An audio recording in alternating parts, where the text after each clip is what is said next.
తమిళనాడులో పార్లమెంటు స్థానాలు తగ్గించే ఛాన్స్ లేదు అన్నారు కేంద్ర హోంమంత్రి అమిత్ షా. దేశంలో డీలిమిటేషన్ జరిగితే దక్షిణాది రాష్ట్రాలకు నష్టం జరుగుతుందని తమిళనాడు సీఎం స్టాలిన్ వ్యాఖ్యలకు కౌంటర్ ఇచ్చారు. ఆయన కోయంబత్తూరులో జరిగిన బహిరంగ సమావేశంలో కీలక వ్యాఖ్యలు చేశారు అమిత్ షా. తమిళనాడుతో సహా ఏ దక్షిణాది రాష్ట్రాల్లో పార్లమెంటరీ ప్రాతినిధ్యం తగ్గించేది లేదన్నారు.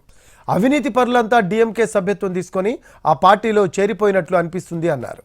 ప్రధాని నిధులు ఇవ్వలేదని సీఎం స్టాలిన్ తప్పుడు ప్రచారం చేస్తున్నారన్న అమిత్ షా, కాంగ్రెస్ హయాంలో తమిళనాడుకు 1.52 లక్షల కోట్లు ఇస్తే మోడీ హయాంలో 5 లక్షల కోట్లు ఇచ్చామన్నారు. దీనిపై ముఖ్యమంత్రి స్టాలిన్ సమాధానం చెప్పాలని సవాల్ విసిరారు ఆయన. एक मीटिंग करने जा रहे हैं कि डीलिमिटेशन में हम साउथ को अन्याय नहीं होने देंगे. श्रीमान स्टालिन जी, मोदी सरकार ने लोकसभा में स्पष्ट किया है कि डीलिमिटेशन के बाद प्रोरेटा के हिसाब से दक्षिण के एक भी राज्य का एक भी सीट कम नहीं होगा.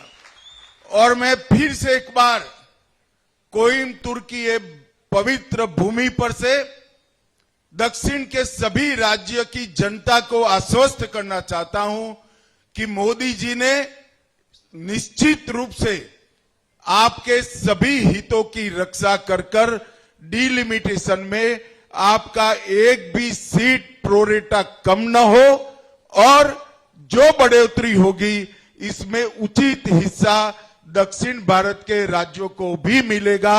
इसमें कोई शंका रखने की जरूरत नहीं है. एक मीटिंग कर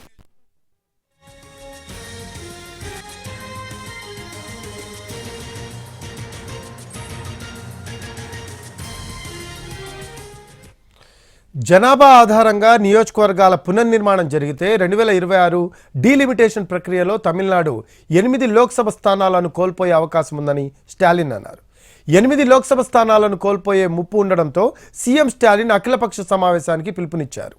మార్చి 5న అఖిలపక్ష సమావేశాన్ని ఏర్పాటు చేశారు. తమిళనాడు ప్రభుత్వం కుటుంబ నియంత్రణ చర్యలను విజయవంతంగా అమలు చేసింది అన్నారు స్టాలిన్. ఈ కారణంగా లోక్సభ సీట్ల సంఖ్య తగ్గే అవకాశం ఉందని ఆందోళన వ్యక్తం చేశారు. త్వరలో జరిగే అఖిలపక్ష సమావేశానికి ఎన్నికల కమిషన్లో నమోదు చేసుకున్న 40 రాజకీయ పార్టీలను ఆహ్వానిస్తామన్నారు స్టాలిన్.